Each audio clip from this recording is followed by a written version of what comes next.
Jolly worked as a janitor at one of the largest technology companies in the city. Every morning, he arrived before sunrise and quietly cleaned offices, hallways, and conference rooms. Most employees barely noticed him. Some didn't even know his name. But one person made sure Jolly noticed him every day. His name was Ryan. Ryan was the company's lead engineer.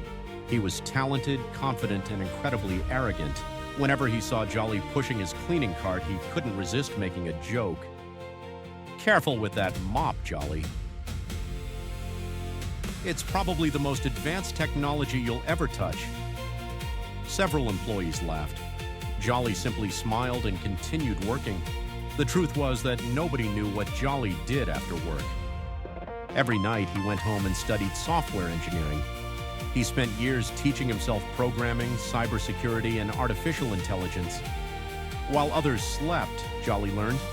While others partied, Jolly built.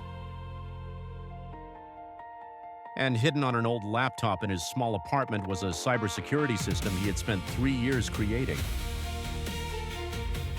One Monday morning, the company prepared for the biggest product launch in its history. Investors were arriving, reporters were waiting. Millions of dollars were on the line. Everything seemed perfect.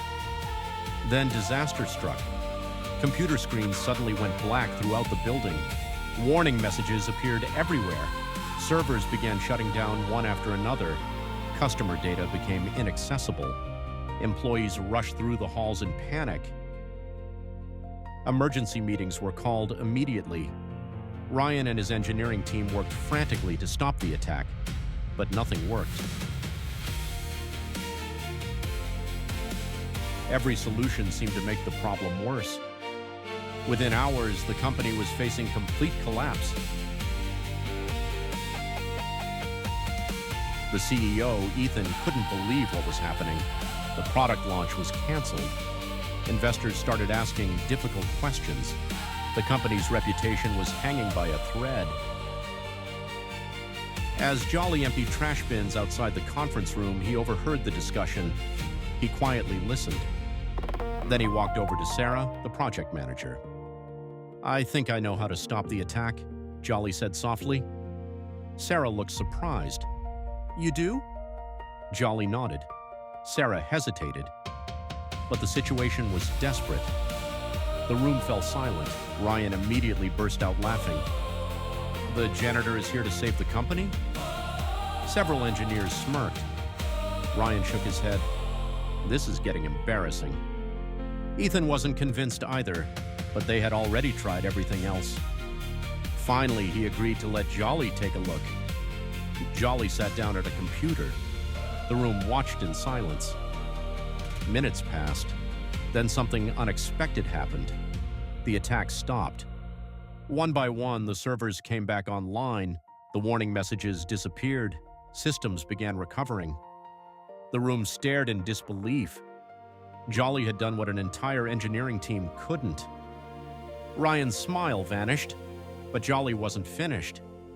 As he examined the attack logs, something caught his attention. The breach hadn't come from outside the company. It had come from inside. The room grew quiet again. Jolly traced the activity through multiple systems.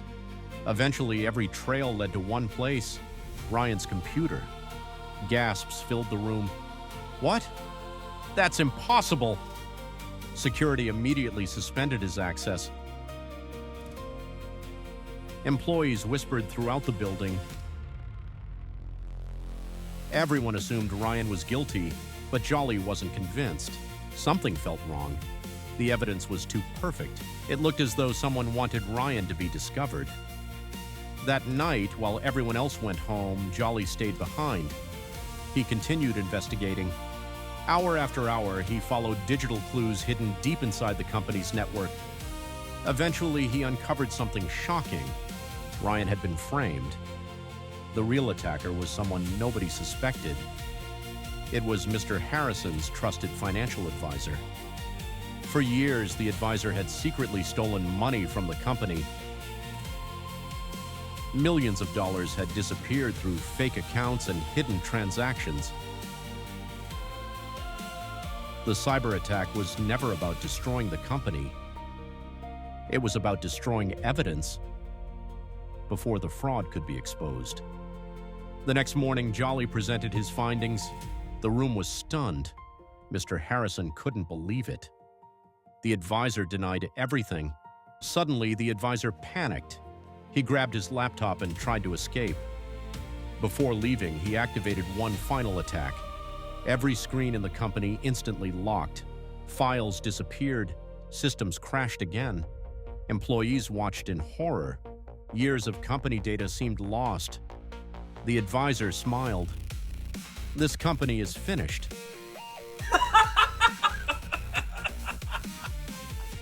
But he had underestimated one person. Jolly. For the second time, Jolly sat down at a computer. The room watched nervously. Minutes felt like hours. Finally, a message appeared on every screen. System recovery complete.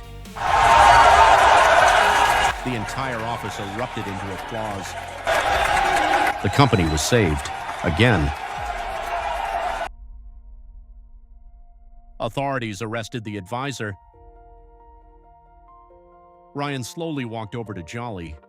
For the first time in years, he looked ashamed. "I judged you," Ryan admitted. "I was wrong." Jolly smiled. "We all make mistakes." A few days later, Ethan called Jolly into his office. He offered him a senior cybersecurity position. The salary was more money than Jolly had ever imagined. Everyone expected him to accept immediately, but Jolly surprised them. He politely declined. The room went silent. Ethan looked confused. "Why?" Jolly smiled. "Because I already have a different dream." He explained that he had earned a scholarship and planned to launch his own cybersecurity company. One day, Ethan attended a cybersecurity conference. A huge crowd had gathered around the keynote speaker. Curious, he walked closer. Then he smiled. Standing on stage was Jolly. The former janitor now owned one of the fastest-growing cybersecurity firms in the country. The audience applauded as Jolly shared his story. And Ethan realized something important.